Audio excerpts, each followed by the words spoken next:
inches. There we go. Hi, I'm Beth. I'm just working on a project for my dad. And he's got some pretty he's got some pretty specific and infuriating rules for this project. This one's too low for his specifications. He said, Beth, the nails have to be exactly 2 inches apart, and they need to stick out exactly 2 inches from the board. No more, no less. Why? Oh, why, you ask? Do I have to do it exactly like that? I have no idea. But I do try to be obedient. Obedience is trusting those who lead you by doing what you're asked to do.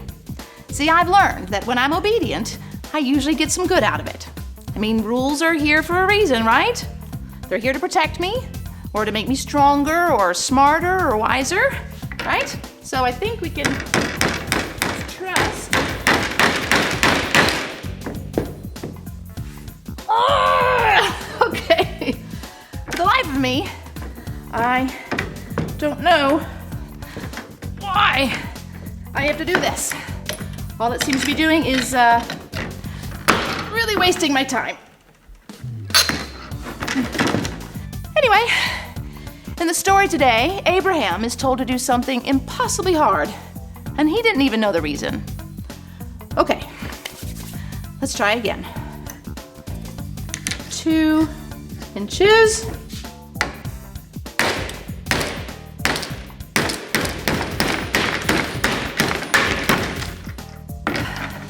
I'll get there.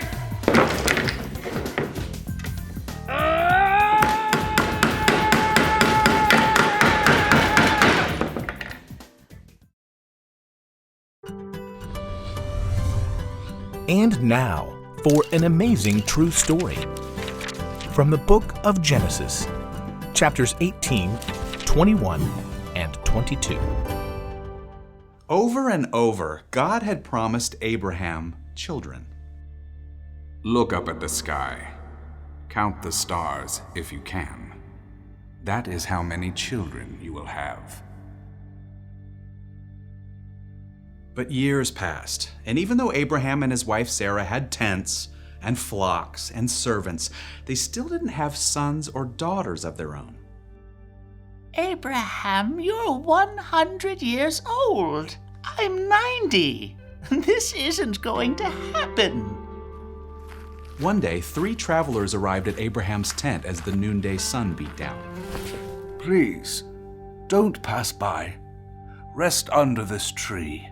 Let me get you something to eat. Though Abraham didn't know it, the 3 men were actually messengers of God. They spoke with Abraham as they ate. I will come back this time next year, and then your wife Sarah will have a son.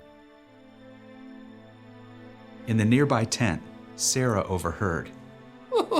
My joints just creak getting out of bed. Imagine me chasing after a toddler. But God always keeps his promises. Very soon, Sarah became pregnant, and less than a year later, a baby boy was born. He seems a bit squashed and red. Well, that's what all newborn babies look like. Oh, listen. God has given me laughter. Everyone who hears about this will laugh with us. We're so old, and here we've got this tiny little baby. That's what God said to name him. Isaac. Laughter. Isaac grew quickly, eager to be like his father. Abraham included him in everything. They sheared sheep together, they chopped wood for the fire, they fished in the river, splashing each other and napping in the shade during the heat of the afternoon. I feel like a boy again myself. I do believe you love Isaac more than anything else in this world. It was true. Abraham's love for their son ran deep. There was nothing he wouldn't do to keep Isaac safe. But one day, God spoke again.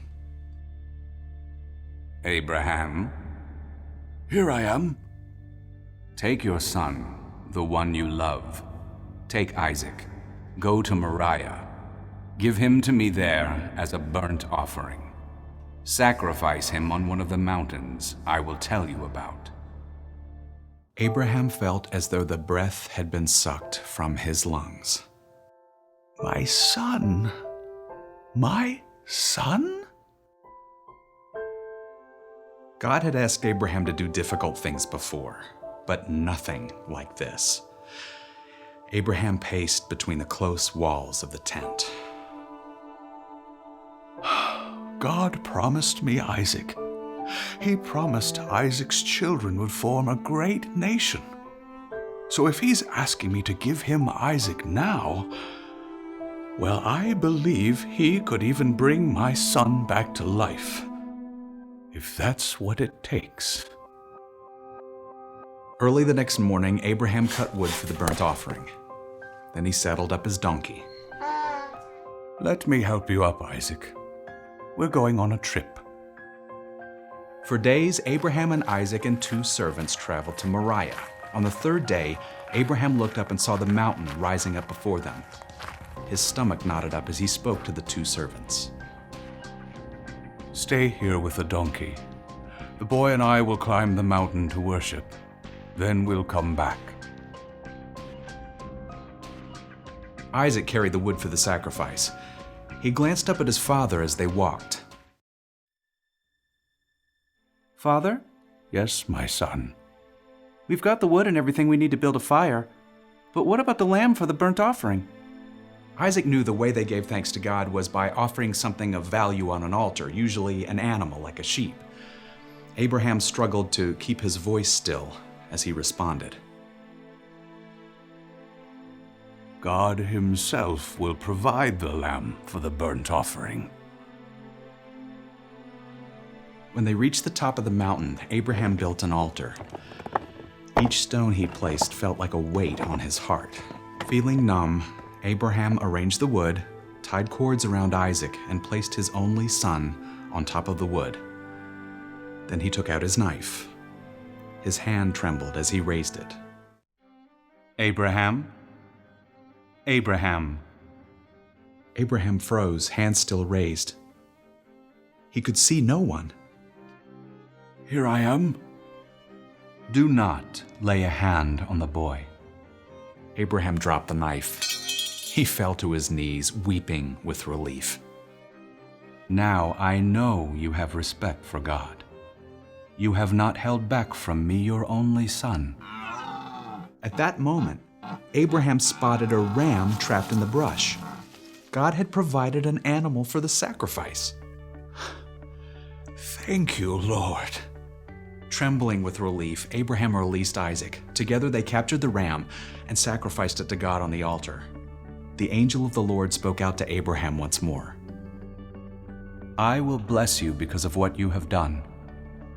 You have not held back from me your only son. All nations on earth will be blessed because of your children. All of this will happen because you have obeyed me." Together, Abraham and Isaac returned to the place where they'd left the servants. On the trip home, Abraham's heart was much lighter. Even though he loved Isaac more than anything else on earth, he showed his deeper love for God by obeying, even at great cost.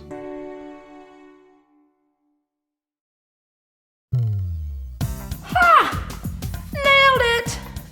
Yeah. Sometimes rules are for our protection. Don't cross the street without looking both ways or you might get hit by a car. Sometimes rules are for our own good. You don't cheat on a test because if you do, you'll never learn. You don't eat candy before dinner because if you do, you won't be hungry for the food your body really needs. But obedience isn't always about what you get out of it. Sometimes obedience can cost you something. Let's say your mom tells you to make your bed and you'd rather be watching TV. Doesn't even make sense to make your bed because you're just gonna mess it up again. But you turn off the TV and make your bed to show your mom that you appreciate all she's done for you. Or let's say your teacher tells you not to talk in class.